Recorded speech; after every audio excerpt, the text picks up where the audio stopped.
এই যে জবাবদিহিতা এবং মানুষের সঙ্গে সরাসরি প্রত্যক্ষ যোগাযোগ, এটা কিন্তু সমাজের আর কোনো পেশার মানুষের নাই, কোনো পেশার মানুষের নাই। একজন নাম করা ব্যক্তি, অনেক নাম করা, আন্তর্জাতিকভাবে বাংলাদেশের জন্য গৌরব, ঠিক আছে, ঠিক আছে, তো দেবতারাও তো মানুষের কাছে অনেক পূজনীয়, তাদেরকে তো ফুল দেওয়া হয়, প্রসাদ দেওয়া হয়, কিন্তু দেবতাকে হাতে ধরে কেউ কিছু দিয়ে দিচ্ছে না পর্যন্ত।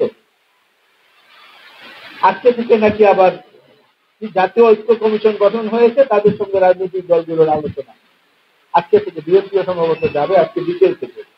এখন জাতীয় ঐক্যের জন্য একটা কমিশন গঠন করতে হবে। আমরা এই জিনিসগুলো আসলে বুঝি না। একটা সময় ছিল যখন নির্বাচন বলতেছিল বিওটি ভোট, এটা কেটে ওখানে যোগ হয়েছে বিওএটি ভোট, আরেকটি যোগ হয়েছে এনওটি নোট, ভোট ছিল না, ভোট এবং নোট, এই ছিল নির্বাচন। সেই জায়গা থেকে যদি বের করতে হয় তাহলে জাতীয় পর্যায়ের নির্বাচন দেখি স্বাভাবিক কারণে আগে গুরুত্ব দিতে হবে। কারণ আপনি যদি বাংলাদেশের সংবিধান খোলেন, ৫৯ এবং ৬০ অনুচ্ছেদে পরিষ্কার করে লেখা আছে লোকাল গভর্নমেন্ট, অর্থাৎ স্থানীয় সরকার, কিন্তু বাংলায় লেখা আছে স্থানীয় শাসন। দয়া করে বন্ধুরা আজকে গিয়ে যদি কারো কাছে সংবিধানটা থাকে খুলে দেখবেন, তার অর্থ কি? স্থানীয় পর্যায়ে যারা আছেন তারা আমাদেরকে শাসন করছেন। সেইটা আগে গুরুত্ব পেল কিভাবে? কারণ সংবিধানের নিয়ম অনুযায়ী বাংলা যেটা লেখা থাকে ওইটাই অগ্রাধিকার যোগ্য, ইংরেজিতে পড়ে সাবঅর্ডিনেট। সেই ক্ষেত্রে স্থানীয় শাসনের মধ্যে আগে কেন আমরা যাব?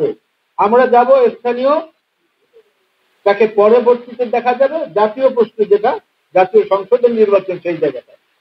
কারণ সংসদ হচ্ছে এমন একটা জায়গা যেখানে গণতন্ত্রের মূল যে সৌন্দর্য, ভিন্ন মত, একমত, দ্বিমত, সহমত সব মিলিয়ে একটা ফুলের বাগান, সেই জায়গাটা দিয়ে গুরুত্ব না দিয়ে অন্যদিকে কেন দেওয়া হচ্ছে আমি জানি না।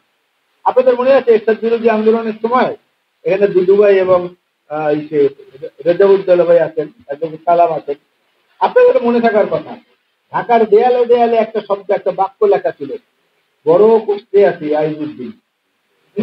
মনে আছে না? বড় কষ্টে আছি আইজুদ্দিন, ঠিক এইভাবে সরে আর অবশ্যই দৈর্ঘ্য আইজুদ্দিন।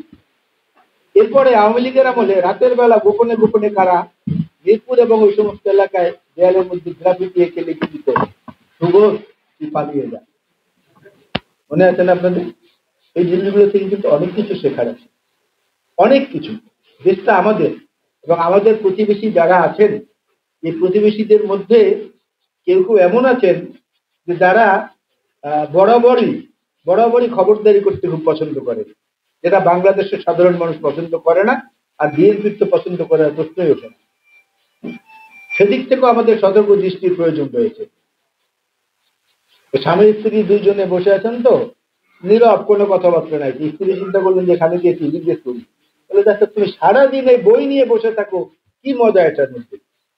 বলে যে আমার খুব ভালো লাগে, বই নিয়ে থাকতে খুব ভালো লাগে। স্ত্রী তখন দীর্ঘশ্বাস ফেলে বললেন, আহা, আমি যদি বউ না হয়ে বই হতাম তাহলে কত মজা হতো। স্বামী সঙ্গে সঙ্গে চট করে উত্তর দিলেন, হ্যাঁ ভালোই তো বলেছ, তাহলে দয়া করে বই না হয়ে পঞ্জিকা হও, বছর বছর পরিবর্তন করতে পারবে।